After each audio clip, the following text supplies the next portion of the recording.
Hello guys. आज मैं आपके लिए यूपीपीएससी प्री एग्ज़ाम के एंशियंट हिस्ट्री के कुछ इंपॉर्टेंट पॉइंट्स लेकर आई हूँ, जो आपके आगे आने वाले 13 जून के पीसीएस प्री एग्ज़ाम के लिए बहुत ही इम्पॉर्टेंट हो सकते हैं। गाइस, अगर आपको मेरा ये वीडियो पसंद आए तो प्लीज़ अधिक से अधिक कमेंट करें, लाइक करें, शेयर करें और सब्सक्राइब करें। तो आइए वीडियो शुरू करते हैं। फर्स्ट पॉइंट है, भारत में साइमन कमीशन के बहिष्कार का मुख्य कारण था सभी सदस्य अंग्रेज थे। किसके सुझावों पर भारतीयों को साइमन कमीशन से बाहर रखा गया? Lord Irwin. Simon commission Bharat किस वर्ष आया? 1928। सर्वप्रथम भारत के लिए औपनिवेशिक स्वराज्य की मांग की थी सर तेज बहादुर सप्रू और Jayakar. Next point, Simon go back के नारे का निर्माण किया था यूसुफ मेहर अली।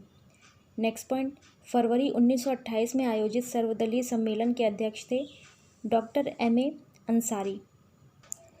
नेक्स्ट पॉइंट, वह वर्ष जब इंडियन नेशनल कांग्रेस ने पूर्ण स्वाधीनता को अपना लक्ष्य अंगीकृत किया 1929। वह जब पूर्ण स्वराज का प्रस्ताव पारित हुआ था तब भारतीय राष्ट्रीय कांग्रेस के अध्यक्ष थे जवाहरलाल नेहरू। भारतीय राष्ट्रीय कांग्रेस का वह अधिवेशन जिसमें संपूर्ण स्वाधीनता की शपथ ली गई थी वह था लाहौर अधिवेशन 1929। नेक्स्ट पॉइंट, 1929 में कांग्रेस के लाहौर अधिवेशन में पारित संकल्प में शामिल नहीं था अस्पृश्यता उन्मूलन। 31 दिसंबर 1929 को अर्धरात्रि में भारतीय राष्ट्रीय ध्वज को फहराया था जवाहरलाल नेहरू। 1929 में लाहौर में भारतीय राष्ट्रीय कांग्रेस सत्र की अध्यक्षता की थी जवाहरलाल नेहरू ने। नेक्स्ट पॉइंट, प्रसिद्ध दांडी मार्च शुरू हुआ 12 मार्च 1930 को। नमक सत्याग्रह के समय गांधी जी के गिरफ्तार हो जाने के बाद आंदोलन के नेता के रूप में उनका स्थान लिया अब्बास तैयब जी।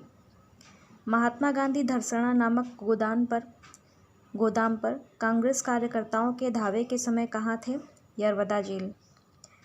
वह आंदोलन जिसमें भाग लेने के लिए आचार्य विनोबा भावे प्रथम बार गिरफ्तार हुए, सविनय अवज्ञा आंदोलन। नेक्स्ट पॉइंट, शक्ति के विरुद्ध अधिकार की इस लड़ाई में मैं विश्व की सहानुभूति चाहता हूँ, यह कथन संबद्ध है गांधी की दांडी यात्रा। वह प्रांत जिसके सत्याग्रहियों की संख्या महात्मा गांधी के दांडी कूच में सर्वाधिक थी, गुजरात। महात्मा गांधी ने दांडी यात्रा के आदर्श वाक्य के साथ आरंभ की थी, अंत तक लड़ो। नेक्स्ट पॉइंट, भारतीय इतिहास में 6 अप्रैल 1930 जानी जाती है महात्मा गांधी द्वारा दांडी मार्च के लिए। गांधी जी ने दांडी मार्च प्रारंभ किया नमक कानून तोड़ने के लिए। वानर सेना और मंजरी सेना संबद्ध है सविनय अवज्ञा आंदोलन से। गांधी जी की यात्रा से संबंधित दांडी स्थित है नौसारी जिले में। नेक्स्ट पॉइंट, वह गोलमेज सम्मेलन जिसमें भारतीय राष्ट्रीय कांग्रेस के प्रतिनिधि ने प्रथम बार भाग लिया, द्वितीय गोलमेज सम्मेलन। गांधी इरविन समझौता हुआ था 1931 में। महात्मा गांधी जब द्वितीय गोलमेज सम्मेलन में भाग लेने लंदन गए थे, ठहरे थे किंग्सले हॉल में। नेक्स्ट पॉइंट, किसने भारतीय राष्ट्रीय कांग्रेस के कराची अधिवेशन 1931 को महात्मा गांधी की लोकप्रियता और सम्मान की पराकाष्ठा माना? S.C. बोस। गांधी इरविन समझौते में किस आंदोलन को रोकने का प्रावधान था? सविनय अवज्ञा आंदोलन। नेक्स्ट पॉइंट, किसने गांधी इरविन समझौते में महात्मा गांधी के लाभ को सांत्वना पुरस्कार कहा था? Elon Campbell Johnson.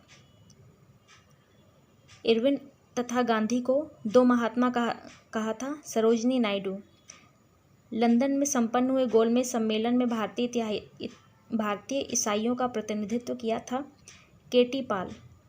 Gandhi Irwin समझौता हुआ मुख्य रूप से गोलमेज सम्मेलन में कांग्रेस की भागीदारी सहज करने के लिए। नेक्स्ट पॉइंट, पूना पैक्ट पर हस्ताक्षर किए थे गांधी एवं अंबेडकर। नेक्स्ट पॉइंट, 1932 में पूना पैक्ट के बाद हरिजन सेवक संघ की स्थापना हुई, इसके अध्यक्ष थे घनश्याम दास बिड़ला। महात्मा गांधी क्षणिक भूत की भांति धूल उठाते हैं लेकिन स्तर नहीं, यह कहा था doctor B.R. Ambedkar. Next point, वर्ष 1934 में पटना में अखिल भारतीय कांग्रेस समाजवादी पार्टी के संयोजक थे जयप्रकाश नारायण। वह भारतीय राष्ट्रीय कांग्रेस का अधिवेशन जिसमें जवाहरलाल नेहरू ने समाजवाद को भारत की समस्याओं को हल करने की कुंजी बताया, लखनऊ। मैं एक समाजवादी और गणतंत्रवादी हूँ और मुझे राजाओं और राजकुमारों में विश्वास नहीं है।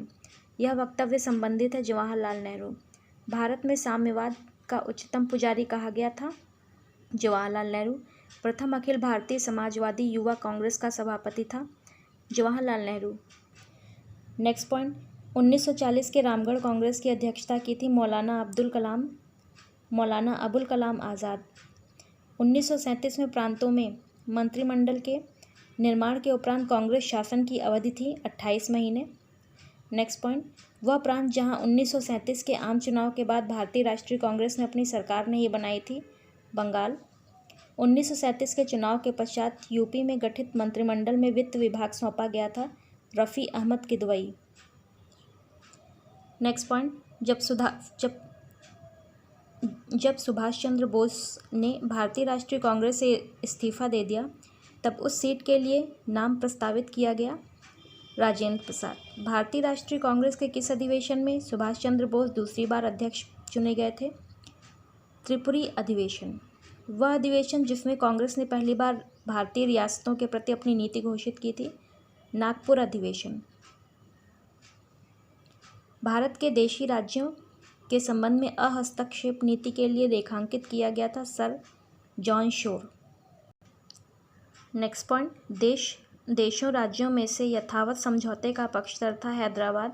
वह अधिवेशन जिसमें कांग्रेस ने पहली बार भारतीय रियासतों के प्रति अपनी नीति घोषित की थी, नागपुर अधिवेशन। भारत के देशी राज्यों के संबंध में हस्तक्षेप की नीति के लिए रेखांकित किया गया, सर जॉन शोर। पाकिस्तान की मांग मुस्लिम लीग के द्वारा की गई, 1940। व्यक्तिगत सत्याग्रह में विनोबा भावे को प्रथम सत्याग्रही चुना गया था, दूसरे स्थान पर थे। पंडित जवाहरलाल नेहरू। द्वितीय विश्व युद्ध के संबंध में भारतीय राष्ट्रीय कांग्रेस की नीति थी पूर्ण स्वतंत्रता का आश्वासन मिलने पर ब्रिटेन को सहयोग। द्वितीय विश्व युद्ध के बाद 1946 में भारत आया था cabinet mission. Cambridge pamphlet now और नेवर के रचयिता थे चौधरी रहमत अली। नेक्स्ट पॉइंट, जिस वर्ष क्रिप्स मिशन भारत आया वह वर्ष था 1942। भारत छोड़ो आंदोलन प्रारंभ हुआ 9 अगस्त 1942 बम्बई में। भारत छोड़ो आंदोलन किस वर्ष से जुड़ा है, 1942। किस वर्ष बंगाल के मिदनापुर जिले में जातीय सरकार की स्थापना हुई थी, 1942। हम भारत को या तो आज़ाद कराएंगे अथवा आज़ादी के प्रयास में दिवंगत होंगे, यह कथन जुड़ा है भारत छोड़ो आंदोलन। आज़ादी लगभग हमारी पहुंच में है, हमें इसे कसकर पकड़ लेना है, यह कथन है महात्मा गांधी। जब भारतीय राष्ट्रीय कांग्रेस ने भारत छोड़ो प्रस्ताव पारित किया उस समय कांग्रेस अध्यक्ष थे मौलाना अबुल कलाम आज़ाद। 8 अगस्त 1942 में कांग्रेस ने भारत छोड़ो आंदोलन कहाँ प्रारंभ किया था, बम्बई। भारत छोड़ो आंदोलन के संदर्भ में महात्मा गांधी को बंदी बनाया गया, बम्बई। उत्तर प्रदेश का वह जनपद जिसमें भारत छोड़ो आंदोलन के दौरान समानांतर सरकार की स्थापना की गई थी, बलिया। नेक्स्ट पॉइंट, भारत छोड़ो आंदोलन के दौरान जेल से फरार होकर भूमिगत गतिविधियों को संगठित किया था, वह थे जयप्रकाश नारायण। यहाँ भारत में एक क्रांति होने जा रही है और हमें जल्दी से चले जाना चाहिए, यह कहा था sir Stafford Cripps. Next point, अमेरिकी पत्रकार जो महात्मा गांधी के भारत छोड़ो आंदोलन के दौरान उनके साथ था, लुई फिशर। वह आंदोलन जिसमें महिलाओं की भागीदारी सर्वाधिक मानी जाती है, भारत छोड़ो आंदोलन। नेक्स्ट पॉइंट, भारत छोड़ो आंदोलन के समय भारत का प्रधान सेनापति था Lord Wavell. Next point, Congress radio पर भारत छोड़ो आंदोलन की अवधि में नियमित रूप से कार्यक्रम प्रसारित करता था राम मनोहर लोहिया। वह पार्टी जो भारत छोड़ो आंदोलन का समर्थन नहीं करती थी वह पार्टी थी Hindu Mahasabha, communist party of India, unionist party of Punjab. Next point, Gandhi ji का करो या मरो आह्वान नारा था भारत छोड़ो आंदोलन के दौरान,